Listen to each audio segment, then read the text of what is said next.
Welcome back, traders and investors. We have a very special guest on today, Chief Equity Strategist at Belus Capital Advisors, Brian Sozzi. Brian, how you doing today? I'm doing wonderful. How are you guys?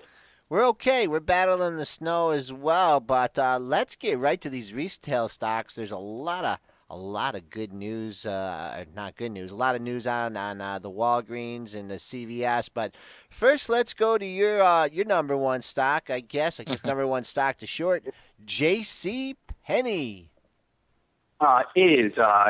It is a story that's even starting to surprise me. Every new piece of news that the company comes out, and in their minds, I guarantee you that Mike Holman thinks a 2% comp is positive, and that the prior month's disclosures are positive. But yesterday, stock opened up. I think in pre-market was 4%. Then it gave back its gains. We published our note at 10:30, and the stock reiterating our stock recommendation. We have no price target on the dog, and the fact is, you are still worried about if the company is going to have to raise money in 2014 from an outside source. If you drill down to what they reported yesterday, yes, they reported a positive 2% comp, but we didn't get the sense that the company's margins have bottomed. And when they reiterated their total liquidity guidance, $2 billion, even if you drill down to that, it would appear that they generate significantly less operating cash versus the prior year. And why is that a big concern? Because the holiday quarter is their most important quarter. And so the rest of the periods and off-peak periods, you're looking at a JCPenney burning through cash pretty significantly. That's why the stock sold off. That's why I don't want my clients anywhere exposed to this company whatsoever. Do you think, what's your timeline here? Like, they're burning cash. How long can they keep burning cash here and survive? How long? Do you have a time frame here? Do you think this company's going under, Brian? Well, how can I put it? They need to start putting up mid to high single digit positive same store sales by the second quarter, because if they do that, it will give you a sense that they could potentially return to profit, believe it or not, by the holiday quarter of 2014. My opinion is, and why we still have a star recommendation with no price target, is we just don't have confidence the company can profitably run its business. And we see it at the store level when we're doing our undercover field work. I mean, everybody sees me take pictures and blow up my Twitter feed, but these things are done for a point. They are 50, 60, 70% off still post the holiday season. And now we've gotten reports that they've tried to raise prices as the middle-income consumer is telling you that they cannot handle those price increases. So what are you looking at in the first quarter? More unplanned markdowns, more burning through cash, and more pressured profit margins. So they are starting to resemble a story of what we saw in many respects at like a Circuit City or a Borders Group. And if that's not to inject a lot of hype and theater into the story, this is what's really happening, because the story that's really happening across all of JCPenney stores.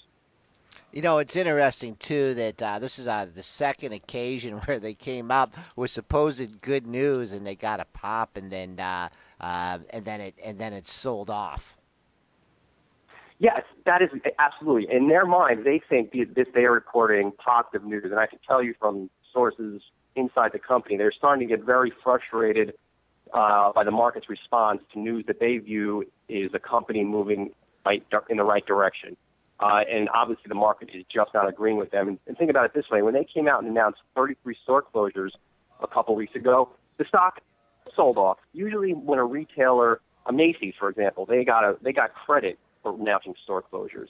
But I think the market read is that the situation, while improving month to month, it's still by no means a. You know what other indicator I like to look at too, Sozzy, when I'm trading some of these things that look like they appear to go on a death march, is sometimes I go and look at the preferred stocks and start to see what happens there. And JCPenney does have 5 preferred shares, this PFH, HJV, JBN, JBR, and they were whacking these things yesterday too. Like, I'm looking at some of the preferred shares on it, and they were whacked basically down 10% yesterday, approaching new lows here too. They're yielding 13, 12, 13% now. Obviously, anything that yields 12 or 13% in this environment is probably the market's saying, well, maybe they're not going to continue to pay those dividends forever here. What are your thoughts when they start whacking the preferred stocks too? Is that just reiterate your position? That is a great read right there. You have to looking at preferreds, and even playing off that for a second. What I do with Sears is look at the the yields on their debt, which have spiked since last summer. But going back to JCPenney, the preferreds come first, obviously, in the hierarchy if the company goes out of business compared to the common shareholders. So to see the preferreds selling off as aggressively as the common stock is a negative sign. It's just a sign that the market is concerned about getting paid should the company ultimately go under. And what about, you think anybody's going to want to take them out here at this level? It's tough, and we haven't seen any interest in them, and anybody having interest in JCPenney at $5, $6, $7, or even $10. And now and also keep in mind too, they just made a change in their poison pill. So this company has come out and said, hey, we believe in our turnaround strategy. We, the management company at JCPenney, we believe that we have the right elixir to turn the company around. So we've made it more restrictive to relieve long-suffering JCPenney shareholders by any proposed bid. So it's hard to see someone come in there. But if it does come to the point where JCPenney is in desperate measures and the stock's now at $3 or $4 and they're continuing to burn through cash by the middle of the year, they could seek to reach out to somebody, or somebody could reach out to them, and maybe that poison pill is ultimately relieved. And what about this Sears chart? Because I'm looking at this. Last time you were on the show, we'll give you some props because you weren't saying that many good things about Sears either. I think it was 2 days after you were on the show, the stock pre-announced and gapped down 10 points here. Now it bounced a bit there for about 2 weeks, but now just yesterday taking out and making new lows on the move again. As a technical trader, I never like to be long stocks that are making new lows. But what are your thoughts on the fundamentals of Sears? Well, here we go.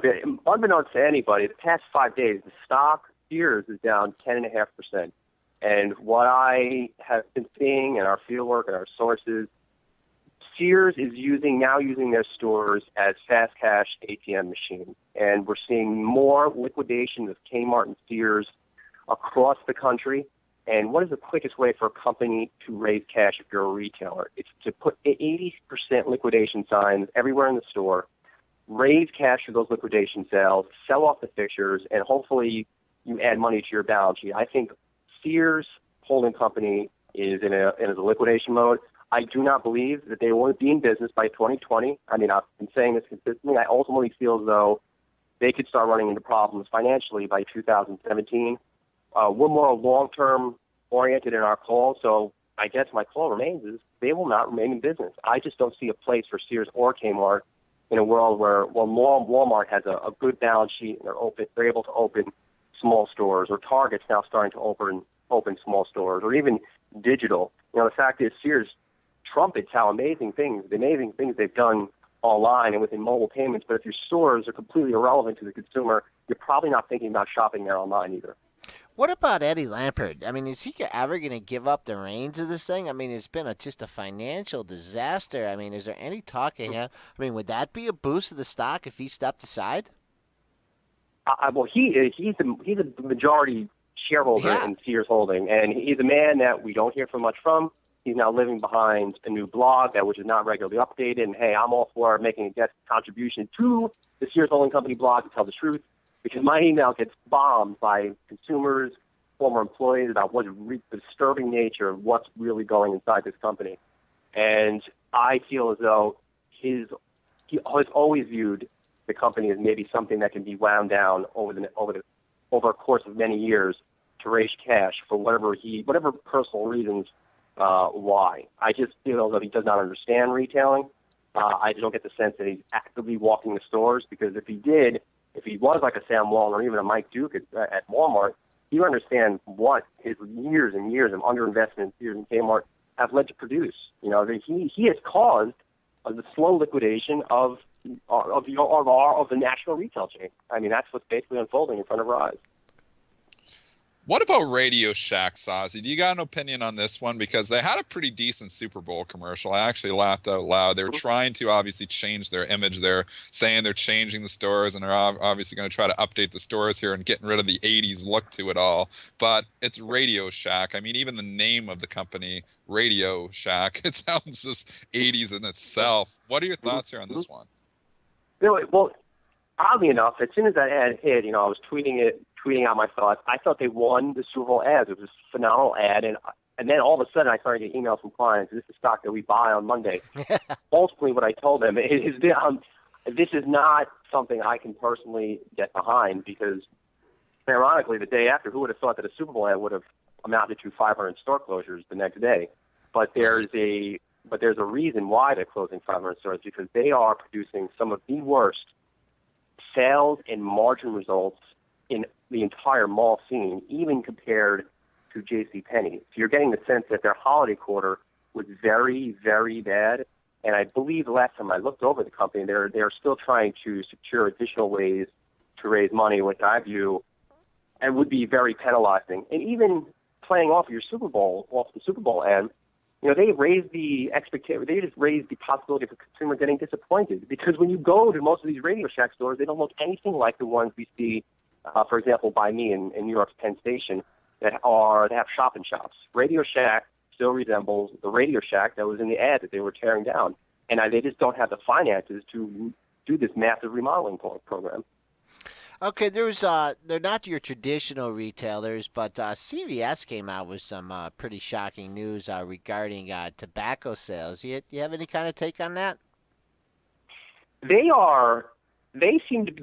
along with Chipotle are leading in two big social issues, I guess, as of today. Chipotle, by the end of the year, they will have removed all GMO from their food.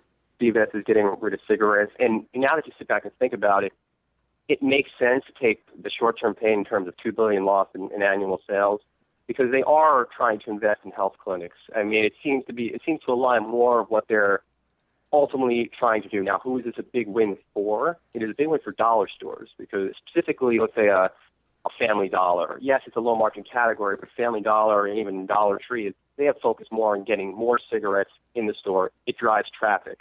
Low-margin category, and it won't necessarily move the earnings needle for dollar stores because it's low margin, but it's good to know, at least if you're holding that stock, you might get a less slight bump in your same-store sales because of what CVS has ultimately decided. Do you see Walgreens doing a similar move here? Because actually, the Chicago Tribune was reporting that they've been evaluating tobacco for some time. They reported that this morning. Do you think Walgreens is going to follow suit here? Maybe Rite Aid too?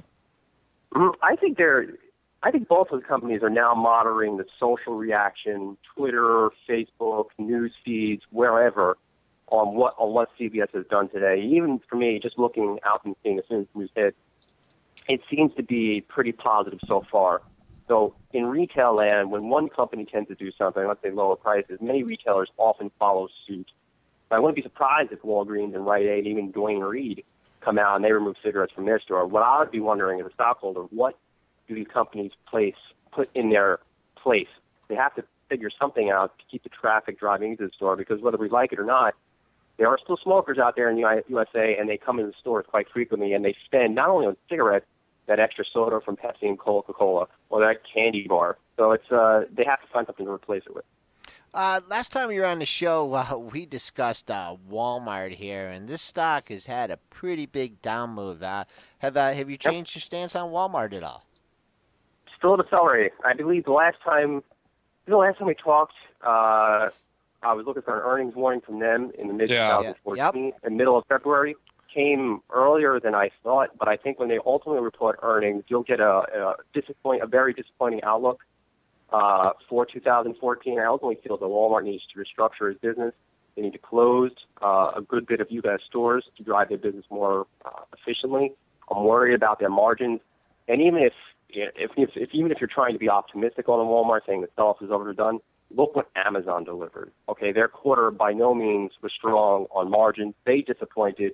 And I feel it was a bigger trend throughout retail. All of these companies are trying to offer the lowest possible price in a real-time environment, and that's just a recipe for bottom line disaster. And even Target, I remember, I'll give you some props there too, Sozzi. You've been all over a lot of these calls, and you were concerned about Target as well. And I think the stock was up around $62 when you were giving us that. It's at $55 here now. Do you think Target is starting to show some value here? Like, do you like it at 55, or are you still not a fan of Target? No, we have, not to be a complete Debbie Downer, we also have a sub-rating on Target right now. And it's, I'm concerned not only with the U.S. business, but by what my sources are feeding me from Canada in terms of visuals and on-the-ground points of interest, let's just say. They are completely failing in Canada. Their entry has been a complete failure. I feel as though they're still having massive logistics problems where they cannot get items on the shelves quick enough. They have to retrain their employees.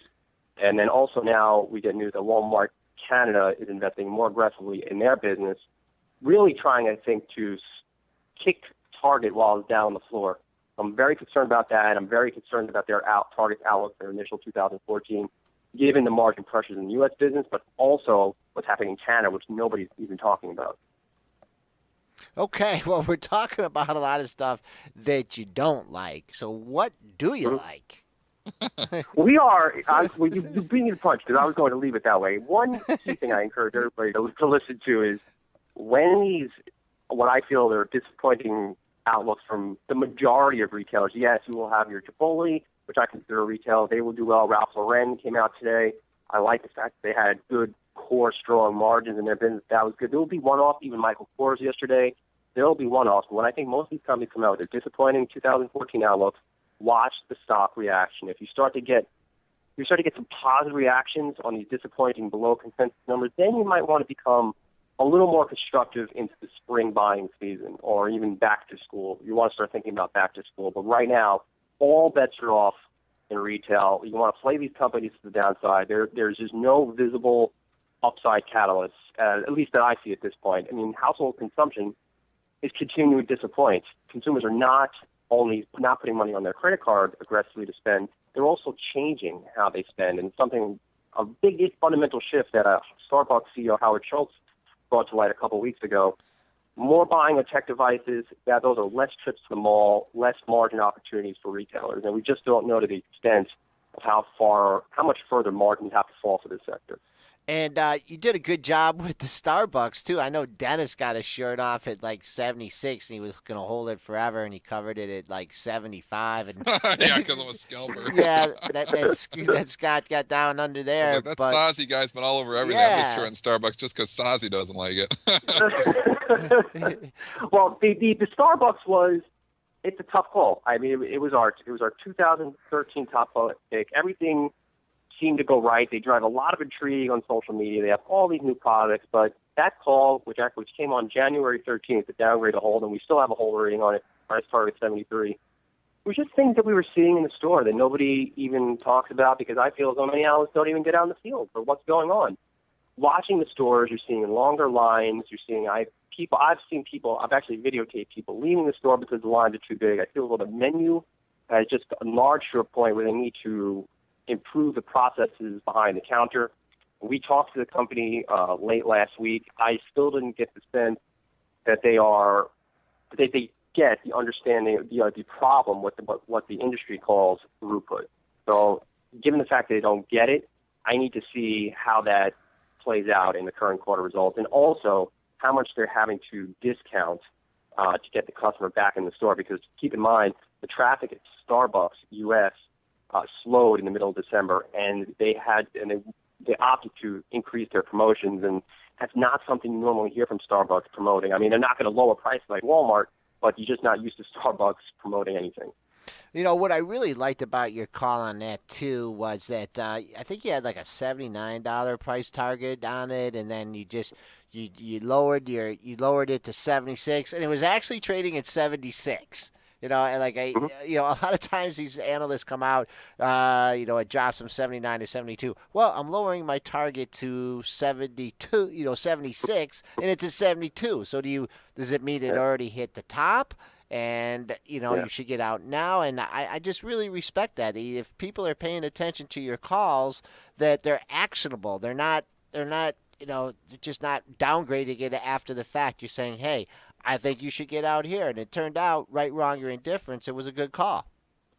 Yeah, well, thank you so much. I mean, I'm not one to play around with this stuff. And that Starbucks call, it's very hard because we do have a relationship with the Starbucks management team. And you don't normally, any company, they don't want to hear that their stock got downgraded. But that call ultimately came with about almost 2.5 months of field work behind it, because you don't come out and downgrade a best-in-class operator with Starbucks with some junky type of evaluation call. You need specifics, and you need almost borderline investigative research to even make a call like that. So, I mean, I am all for getting ready to upgrade Starbucks again. I just need to let's say mall traffic improve a little bit, or we see in the stores that they are improving their processes, or I get a little more color on some of the new items they have coming out.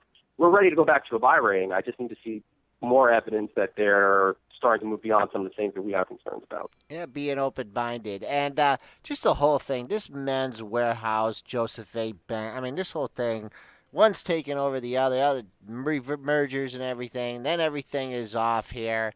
Now the stock has come down from the $52 level. Can you make any sense of Men's Warehouse?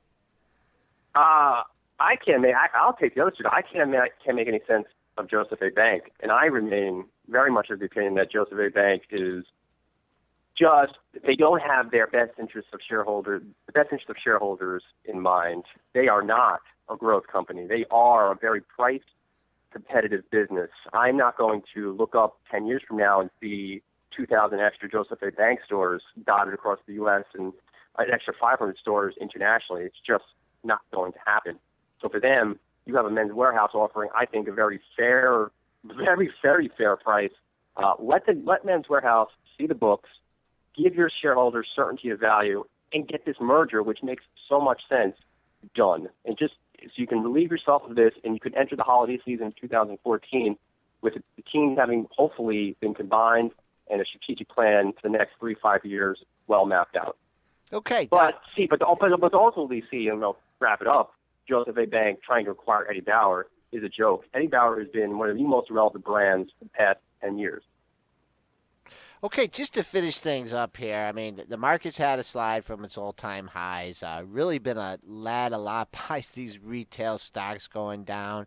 I mean, does this sour your outlook, on the market at all here? Could we've seen the all-time top here, and the retailers are just giving us a little bit of a clue of things to come, or are you still like Dennis, super bullish on the market?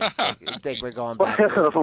Well, humps to you guys. All right, well, basically, ironically, and I should shoot over the note, the first week in January, we actually told clients, and I'm not making this up, to get more into cash. And if you look at my coverage universe and the reports we post as part of consensus, you can see that it's basically 75% underperform ratings, 25% outperform. And why that is, one key reason, if you look inside these earnings reports of the companies, I don't know what people are a lot of these strategists are smoking in their pipes, but when I look at the earnings reports of many companies, even the companies doing it well, the operating margin growth, geeky but important, has not really accelerated versus the third quarter. Number two, it's also not broad-based by business segments. I can't tell you the countless number of companies that we analyze that one segment out of 5 segments drove the entire company's results. That is not a healthy business. It goes against the CapEx boom that everybody thought coming into the year was going to drive stock prices, or the household consumption boom that is a key underpinning of most strategists' S&P 500 2014 outlooks even coming to fruition. So I feel, though, you still need to be cautious, and I think the next point of reference, maybe get back into the market, would be the upcoming Yellen testimony. I feel as though the market is worried about her offering just slipping up in her vocabulary, and vocabulary is very important to FOMC policy right now. So let this shake out. I'm not seeing anything in the charts that say you should go back and buy all these companies that have broken down. Let the market come to you, basically. Okay, all right. We've had Brian Sozzi on, Chief Equity Strategist for Belus Capital Advisors, giving us a great outlook and insight into retail stocks. Brian, thanks a lot for coming on, and I'd certainly like to have you back on again soon. Thanks for having me, guys, and be safe in the snow. Okay, Thanks, all right. Before